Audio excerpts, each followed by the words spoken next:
What is a DBA? You'll get the answer to that question and other questions like, why would you want a DBA? Who can get a DBA? How do you get a DBA? How long does a DBA last? What is an assumed name? What is a fictitious business name? What is a trade name? What is the difference between a DBA, assumed name, fictitious business name, and trade name? What does also known as mean? And what does formerly known as mean? I'm Aaron Hull. I represent business owners and entrepreneurial companies as a business attorney. If you're a business owner, these educational videos are for you to help you spot issues to discuss with your own business attorney, not as a replacement for an attorney. I want to help you avoid legal problems and grow a great company. Now, if you haven't downloaded it yet, you can get my free resource, 7 Common Legal Mistakes Made by New Businesses. I create these videos to help you avoid problems, and that free cheat sheet will cover 7 of the most common mistakes that new businesses make. So make sure you get that. It's free. You can get it at aaronhall.com/free. All right, what is a DBA? DBA stands for doing business as. You might think of it as an alias or a nickname for a business. For example, let's say you have Apple Corporation. Well, it might have a DBA called Apple. Or it could have a DBA with some totally unrelated name. What's an example of a DBA? One example is when you set up a company for one purpose, and then you decide later, we need to change the name a little bit to have a broader purpose. But rather than actually going in and changing the name, you decide, you know what, let's just create a new name. What's an example? Maybe you have a company called Dave's Plumbing Service. But over time, you start selling plumbing supplies as well. Well, you don't want it to say just service. You'd like to have it be supplies as well. So maybe you decide to add a DBA or an alias of Dave's Plumbing Supplies and Services. Or maybe it's Dave's Plumbing Center or Dave's Plumbing Resources. All of your service and product needs in the area of plumbing, something like that. So instead of creating a new name, you can just create a DBA. Why would you want a DBA? Usually it's because you don't want to use your legal name in advertising or in contracts or other communications to public customers or people you're entering contracts with. So in other words, if you aren't going to use your legal name, the only way you can use a different name is through a DBA. So you set up the DBA, you follow the requirements of the law to get that officially registered, and then instead of using your company name, you can just start using the DBA. Why is that? A DBA is registered in the state where you operate. And anybody can go look up to find out what company is affiliated with that DBA. And so because the world is on notice with that public registration, you are allowed to use different names. For example, let's say I had Powers Auto Parts. But then we decided, you know what, we want to just call it Powers. Well, you can't just call it Powers unless you've changed the name or set up a DBA for Powers. How do you get a DBA? Normally, you file paperwork with the state, and it's typically the department in your state that handles business registrations. You typically have to pay a filing fee. And currently, you may have to advertise in the legal newspaper with a little notice that says you've now registered a DBA for, and then you list whatever your business name is.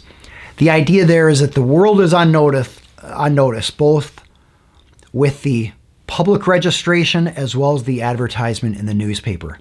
So if somebody later sees your DBA name, your alias, the theory is they're on notice that that actually relates to a different business name, because all you have to do is type in the alias into the state's business registration website and you can see the legal name behind it. A lot of companies do this. It happens quite regularly. You might have one company with many different business names for different industries. I'll give you an example. This is a fictitious example. A business owner might say, the company's name is Bowers Marketing for Lawyers. But then the company decides they want to get into servicing doctors as well. So instead of changing the name, and instead of creating a new company, the company just sets up a DBA, Bowers Marketing for Doctors. And then it might be Bowers Marketing for Architects. And so you could have a lot of different company names that all relate to the same company. A DBA does not create a new company. It's simply a nickname or an alias for a name, a company that already has a name. For example, in the United States, a person might go by Robert, Rob, or Bob. The idea here is that they have nicknames, but it all means the same person. We're not duplicating the person. It's simply nicknames for the same person. Legally, you're allowed to have nicknames for different companies. That's a DBA. How long does a DBA last? It depends on the state, but usually it's indefinite as long as you continue to renew it if your state requires annual renewals. What is an assumed name? Assumed name essentially means DBA. Some states use the word assumed name instead of DBA. Minnesota is one example. If you have a company and you want a DBA, you want that company to do business as another name, you need to set up an assumed name in Minnesota. It's just a separate form, or it's a form that you file with the state. You don't in Minnesota file a DBA form, you file an assumed name registration. What is a fictitious business name? That is the same thing as an assumed name or a DBA. Some states, like California, call it a fictitious business name, but it's the same thing as we've been talking about here. What is a trade name? Well, some states, like Louisiana, call a DBA a trade name. So it means that in Louisiana, it means the same thing as a DBA or an assumed name or a fictitious business name. In Louisiana, trade name is just a reference to a DBA. But a trade name might also have trademark implications under federal trademark law. So trade name often can mean a person has acquired a trademark, maybe a common law trademark or a registered trademark. So that particular term can be a little confusing, and it depends the context in which it's used. What does also known as mean? Well, you might have a company name like Bowers Electrical, and it might also be known as, or also known as, Bowers Heating and Air Supply.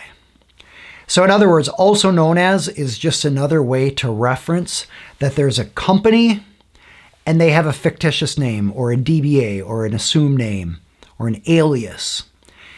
So if you would like to draft a contract and you want to reference both the official name of the company and their DBA, you would put in their company name, also known as, and then whatever the DBA is that they're known for.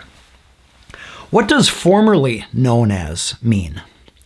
Formerly known as means that at one point the company used a different name, but they don't use that name anymore.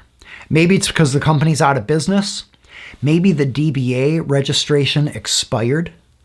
Maybe the company changed its name and now has a new company name. Formerly known as simply means there was another name that the company was known by, but they no longer have an active registration or active state permission to use that name. All right, so what is a DBA? A DBA is an alias. It's a nickname for companies, and it's a nickname that's been registered with the state and that the fee has been paid, all the other procedural requirements are maintained, and now the company can publicly go by their DBA or their new alias or nickname.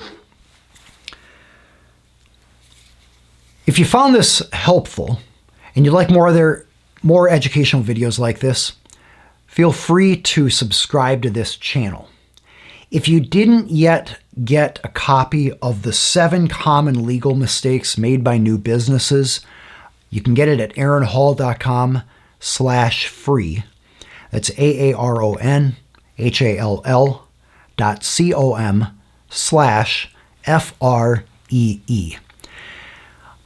That resource has a number of other valuable mistakes that business owners have made, or I should say expensive mistakes, and how to avoid them. So you can save yourself money and the pain and the stress that can be caused by those mistakes. And it's free. It's entirely free. I'll also periodically send you some other educational resources that you may find valuable as you are growing a great company. If you have questions about today, feel free to put them in the comments below. I use those questions to find ideas for future videos, so I may answer your question in a future video. If you like this video, you can thumbs up it. If you don't, thumbs down it, and YouTube will show you less videos like this. Again, I'm Aaron Hall. I invite you to check out other videos here where I answer other common questions asked by business owners and entrepreneurs trying to avoid legal trouble and grow a great company.